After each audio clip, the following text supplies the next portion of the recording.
Ačka. Máme tu študentský festival. Festival má študentských filmov, že by? Ačko je najkrajší, najlepší, najfantastickejší festival, ktorý môže vôbec na tejto škole existovať.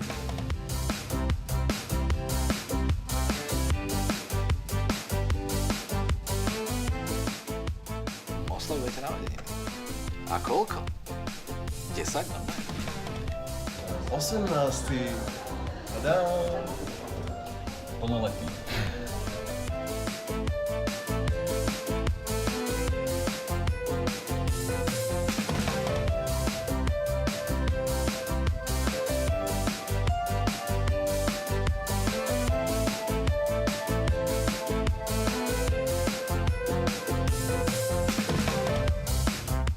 Ešte predtým, jak som chodil na túto školu, to Ačko dokázalo tak inšpirovať a nakopnúť, že som chcel ísť na túto školu a vlastne som urobil dobre, lebo som stretol ľudí, ktorí majú teraz pre mňa veľký význam. Základná rada tá, ktorú by som chcel dať tým, čo študujú teda animáciu na našej škole, že by naozaj mali vytvárať tie skupinky a robiť spoločné projekty, lebo vtedy to má oveľa väčší význam, ako keď idú za jednotlivca, lebo ten jednotlivec sa veľmi ťažko presadzuje.